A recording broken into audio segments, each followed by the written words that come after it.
It bothers me to hear a statement that, oh, I don't want to go.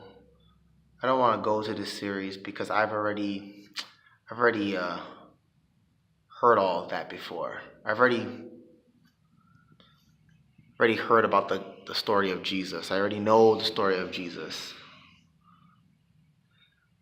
Let the That's what some members have said. That's what somebody told me. Some members have said.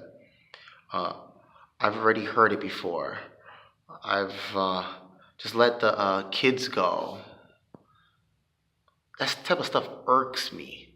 Let the kids go, or send the youth there, as if the kids are the only ones that can learn something new from the story of Jesus.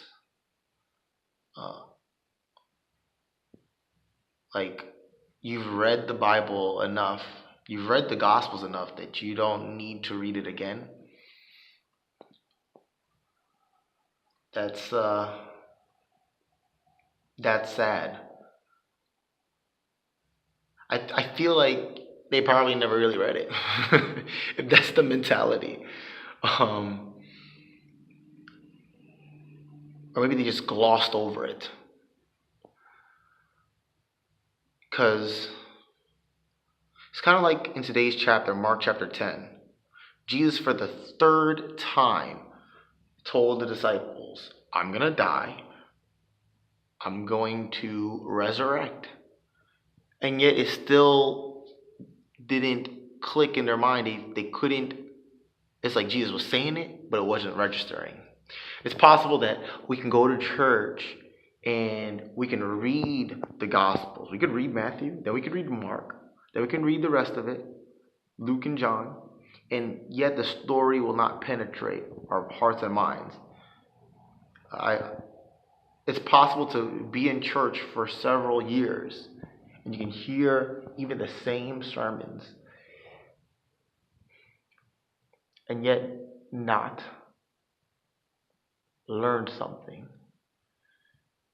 It's like we can become numb to the gospel.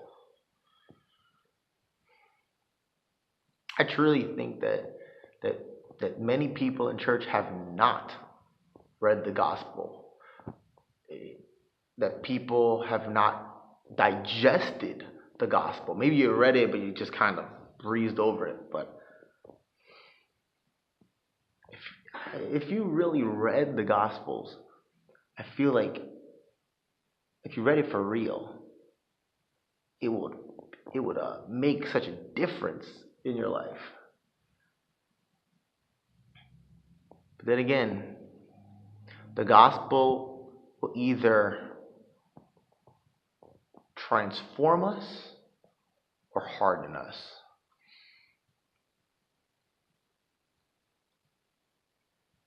Some people, maybe their hearts are being hardened, where they don't even want to hear the gospel of Jesus anymore. I mean, I hear people say all the time, not necessarily here, but I've heard it many times said, oh, we preach too much about Jesus.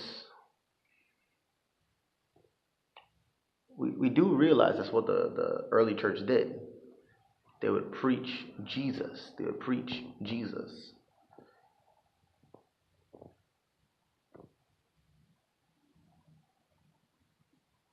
Why does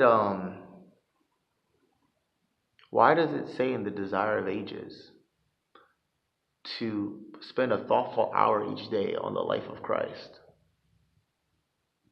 That it would do us well to do that, especially in the closing scenes. If we couldn't learn something new from that life, if all we had to do was just read it one time.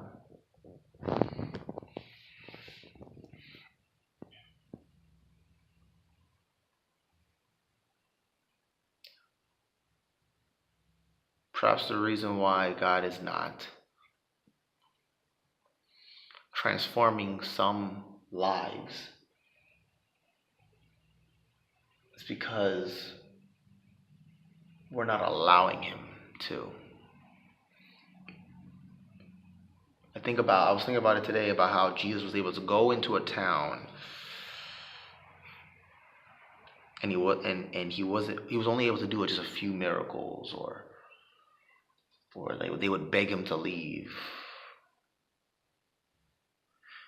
We always think about Jesus that he always was healing people and everything, but there were some towns he went into and he couldn't heal some people because the people lacked faith and people didn't want him.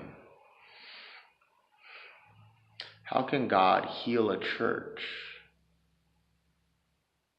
that doesn't want to be healed, that is not trusting him to heal them?